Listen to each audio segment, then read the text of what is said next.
Hello everyone and welcome to another video. So today we are on to week 2 of our flight mechanics class. So I thought we would go through our usual routine of let's just talk about the roadmap for this week. We'll talk about the lecture schedule as well as go over homework for week 2. So with that being said, why don't we jump into it? So during week 1, we did a lot of review on basic linear algebra and vector mechanics. We did things like getting an understanding of rotation matrices and things like that. And we're going to continue to build up on that infrastructure during week 2. So what we're doing during week 2 is we are going to start looking at things like Coriolis effect, and this has things and ramifications on situations where you have rotating reference frames like on Earth and we're trying to fly a vehicle on Earth. So we're going to look at just what is the Coriolis effect, how does that relate to some of the mechanics that we looked at during week 1. Namely, if we scroll back here in week 1, right, we talked about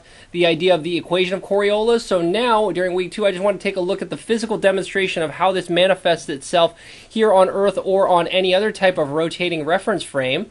And that's going to then lead into a fairly long and lengthy discussion now on basically developing equations for not just the position of an object on a rotating reference frame, but more importantly, we want the velocity vector as well as the acceleration vector of an object on a rotating reference frame. So that's obviously going to come into play later. Actually, you can almost see it here on the sneak preview of the roadmap.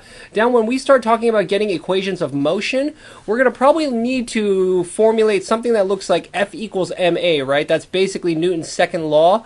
That's what we're going to be using. So we need a description of the acceleration term for that buildup. So that's what this discussion is right here. So you can see it's over 2 hours. It's a little bit of a lengthy discussion, but hopefully this is relevant because it's going to actually be useful in a lot of other different situations as well. So that's what this is. This is the majority of the discussion this week, is just taking what we've learned about building up different vectors, rotating reference frames, and just trying to get terms for the velocity and the acceleration in a non-inertial, aka like a rotating reference frame. Okay?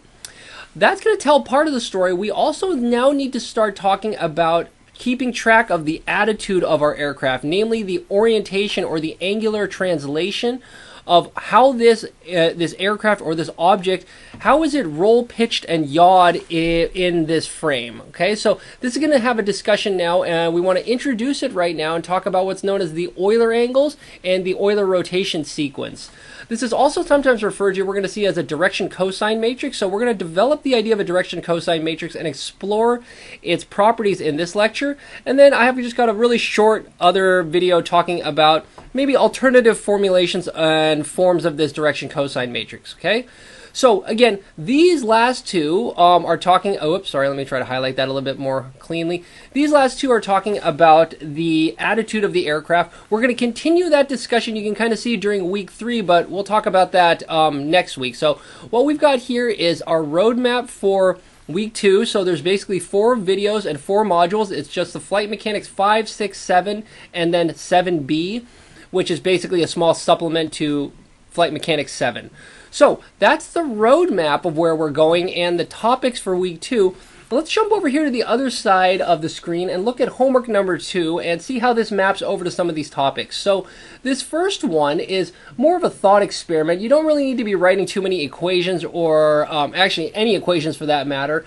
I just like to look at this type of, meteorological phenomena that you sometimes observe here on Earth. Some people call them cyclones, some people call them, well, tell you what, I'll leave that actually for you to explore a little bit. The nomenclature has something to do with this problem, but all I'm asking for is, how is this explainable in the context of potentially the Coriolis effect? So again, I think if you watch this video, it's going to talk, in fact, I give it a demonstration of something very close to this phenomena. So I just want to see if we can physically explain what's going on here from the perspective of rotating reference frames. So that's what problem 1 is.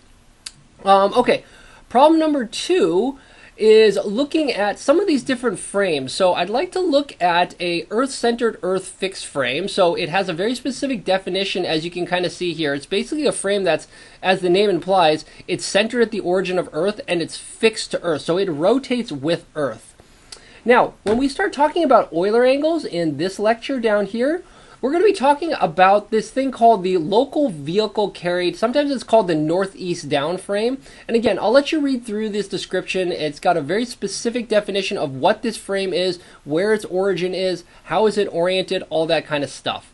So all I'd like to do in this problem is basically have you go ahead and draw these two different frames. Draw the earth-centered, earth-fixed, draw this northeast down vehicle carried frame, and I'd like you to just explore some ramifications of, well, things like what if we had a perfectly round Earth, or what if Earth was actually a little bit more of like a spheroid, which is actually how it's modeled in most cases. It's not a perfect sphere. And all I'm asking for you to do is just draw these different pictures, and then I'll let you read through this. This looks like a lot of words for this problem, but it really, don't overthink it.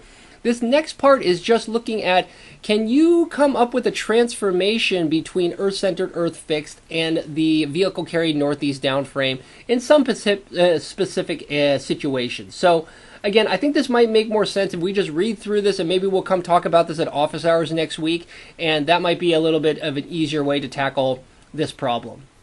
Okay, so let's now look at problem 3. So problem 3 is...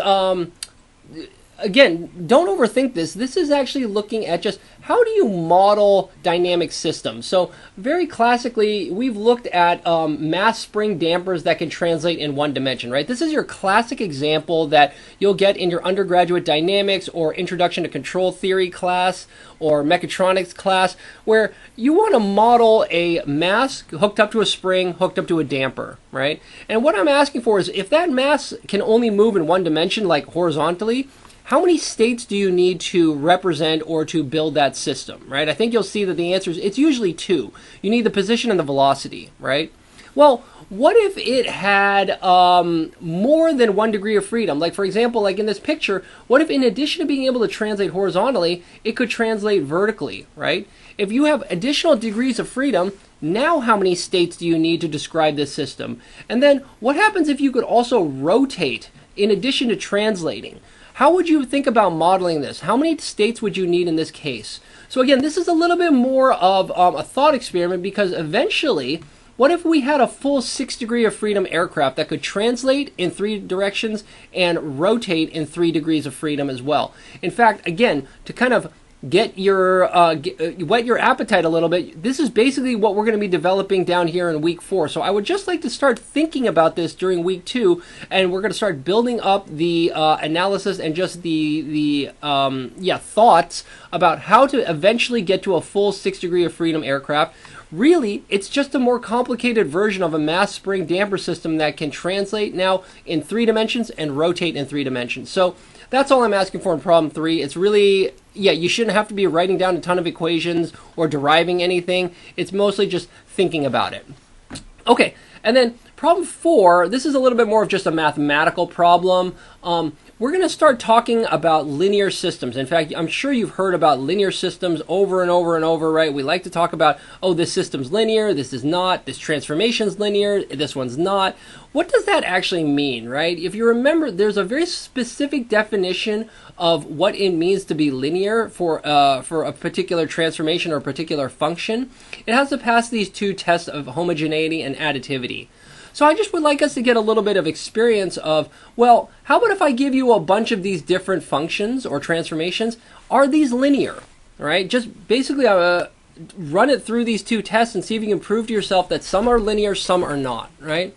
And then optionally, feel free to start thinking about, again, we talk all the time about linear dynamic systems. A lot of times in your introduction to control class, they're going to claim that, oh, this is a linear system, right? And x dot is equal to ax plus bu. That's linear.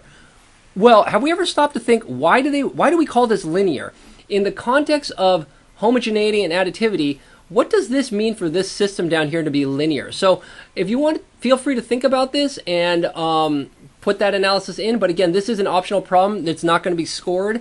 And it just might be an interesting thing to think about. And maybe we can talk about this in office hours. So in a nutshell, that's where we're going during week 2. We are basically getting ourselves ready to build equations of motion for our aircraft. And down here during week 2 and week 3, we're basically building up some of that background infrastructure, particularly with respect to the attitude of the aircraft, as well as building up acceleration terms. So, with that being said, I think this is probably a good spot to leave it. I hope you had a good time here during our week 2. Feel free to email me if you have questions. Otherwise, we are just going to continue along. All right, I think I'll sign off. Talk to you later. Bye.